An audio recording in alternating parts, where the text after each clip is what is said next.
leading the way, scored the last 6 points for the Spurs. San Antonio up by 8, 4:17 remaining in this opening quarter.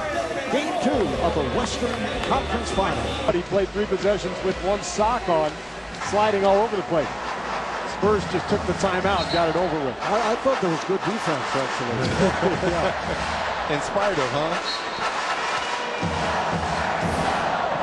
Spurs with a 19-11 lead. Manu Ginobili has checked in, as has James Harden.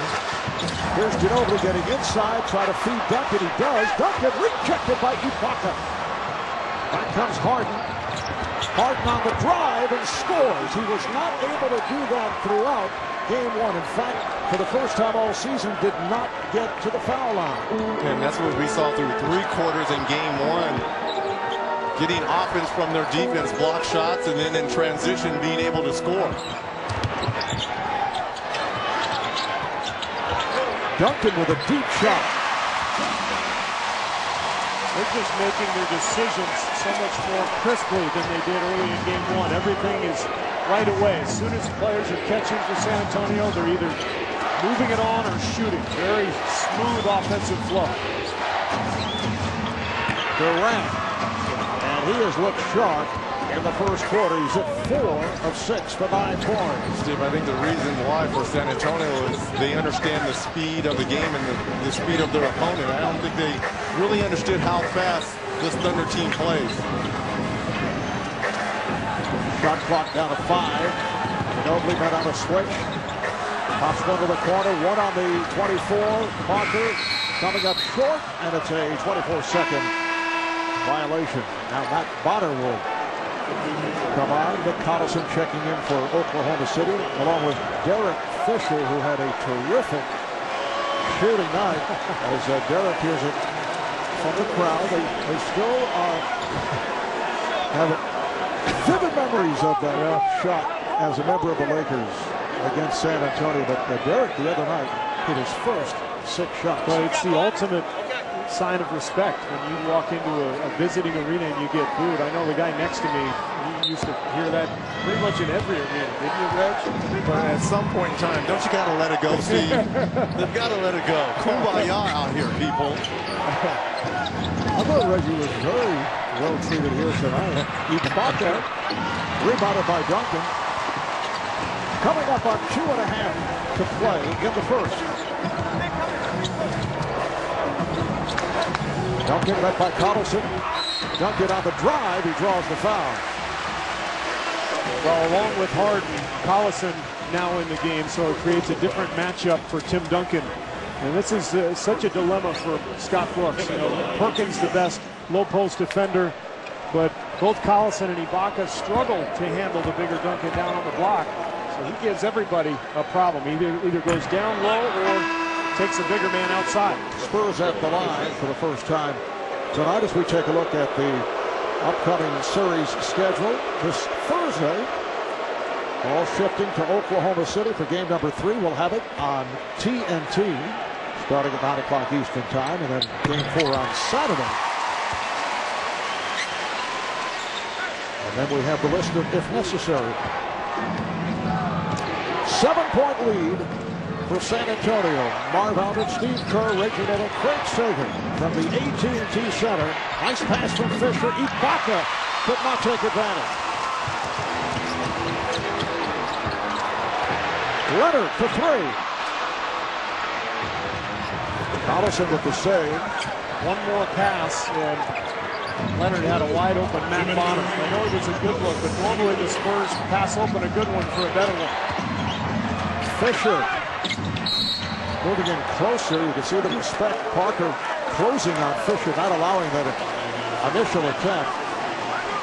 And the ball back to San Antonio. A foul is called on Fisher. And this is really San Antonio's game plan defensively. Chase them off the three-point line, but corral the lane and just challenge every paint shot. Make it a difficult look. If they knock down a 15-footer that's contested, that's fine. You can live with it. Call away from the ball, Ron Garrettson. That was on Derek Fisher trying to go through the legs of the Red Rocket Matt Bonner. And this is one of the directives from Scott Brooks. You're going to have to play Tony Parker physical. Oklahoma City over the limit, so Bonner at the line. Matt Bonner in his 8th year out of Florida, three-point threat, 42% from the three-point line this season. Did not score in game 1, just 10 minutes of play, but he serves a role out there because just with his presence, you have to go out to the three-point line to respect him, and that opens up the floor for this San Antonio offense. Spurs have led right from the start. They're up 23-15 with a minute and a half remaining first quarter. Iago Splitter has come on for San Antonio. Played very well in the second half the other day, and Durant knocks down a three. Kevin Durant, 5 for 7, 12 points. He has scored 12 of the Thunder's last 14. Leonard wide open for 3. The rookie out of San Diego State, originally a first-round pick of the Pacers, and was traded to San Antonio on that deal involving George Hill, and he has fit into the system so well. Harden lost it. Was a touch by a Spur? Yes. It'll be Oklahoma City ball. How about the pass from Splitter, who's a 7-footer, a roller, and yet he's able to catch and immediately find the open shooter. That's a very sophisticated play for a big man. Nice pass from Durant. Ibaka not able to hit. Comes to Harden. Harden on the drive and draws the foul. So James Harden will go to the line. Yeah, the first time that he'll go to the line in this series.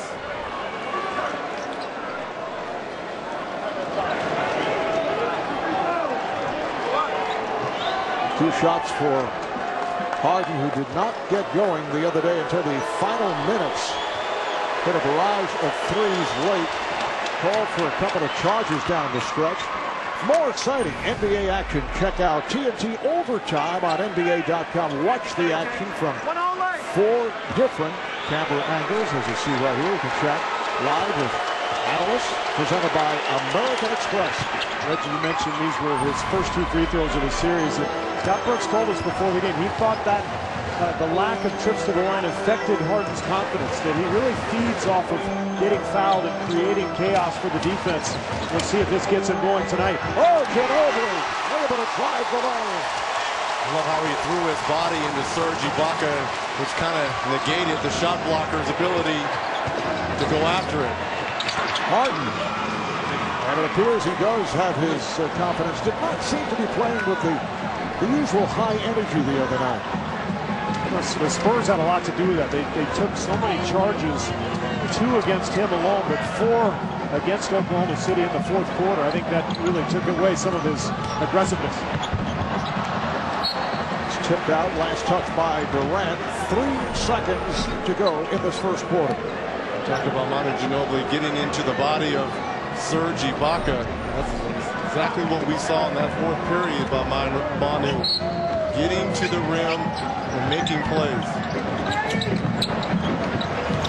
Here's Neal, going to get it off on time. No. It's waved off, was not counted. So that is the end of the first quarter. San Antonio is led by as many as 10. Led by Kevin Durant. The Thunder getting back into it. Durant 5 or 7. 12 points. And after 1, it's the Spurs 28. Thunder 22. Well, it's important. He's one of our best playmakers in attack, guys, and he didn't get to the free throw line last game, but we wanted him to attack the basket tonight. All right, thanks a lot. Back to you, Marv. All right, Craig. Scott Brooks, 4th season head coach here of the Oklahoma City Thunder. A couple of years ago, NBA Coach of the Year, and Derek Fisher knocks down a 3 to open up the second quarter. Back-to-back unselfish plays by James Harden. He gets Kevin Durant a wide open look on the left side, and on that particular play, Derek Fisher. That counts, and the foul. Manu Ginobili coming off a sensational 26-point game on Sunday night, 11 of his 26 in the fourth quarter, getting right back to it with a couple of drives, one late first quarter, and right here. It draws the foul from Nazr Mohammed, who did not play in game one for Oklahoma City.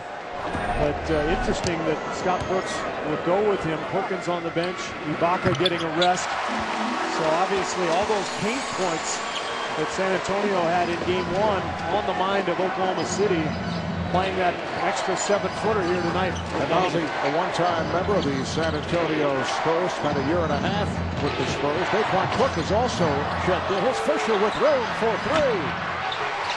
Back tap and a foul against the Spurs. Collision between Neal and Fisher. And Neal has gotten lost now twice in a row from Fisher in the corner. One of the tenets of the Spurs defense is never lead the strong side corner. In other words, the help has to come from the weak side. And Neal's so concerned about the penetration of James Harden that he's giving too much help in the lane. Foul committed by Ginobili. Steven Jackson has come on for the first time. Did an excellent job on Sunday night. In the fourth quarter, defending on Durant. Thomason with a good catch and fires one up. Splitter trying to save, could not. It'll be Oklahoma City in possession. A minute gone by in this second quarter. The Spurs have a 6-point lead. And again, Derek Fisher has been a factor. 6 of 8 the other night. Here's Fisher. He feels it. This one is off the back rim and could not be handled. The ball back to the Spurs. So this is such a talented Oklahoma City team, but the weakness in my mind is the lack of ability of the big guys to finish. Perkins, Ibaka, Collison, Mohammed, when they roll, Ibaka can dunk the ball, but none of them are really playmakers once they catch the ball. And it's really been a problem here against San Antonio. Bonner for three. Yes! Wide open. Three-pointer for the Red Rocket. It's been the dribble penetration either of Tony Parker or Manu Ginobili, where Leonard and Bonner and these other guys are getting wide open three-point looks. Spurs now 14 of 25 from the field, shooting at 56%. And the foul is called. It is on Ginobili, his second. Here's that floor spacing and the penetration you talk about. You see how Ginobili slithers through the defenders. But everybody has to react. You're taught as a kid, you've got to react to penetration. But when you got 4 3-point shooters around you, if you're Ginobili, easy to find one. Fisher on the drive, way off. Fisher hustling it down and then stepped out. Ball back to San Antonio. Now Danny Green will check back in, coming on for Gary Neal. So that means that Manu Ginobili's at the point. San Antonio does not have a true backup point guard. They had T.J. Ford earlier in the season. And if you have Ginobili, it's even better just to put a shooter with him and let him handle it. Bonner this time off on a three-point attempt.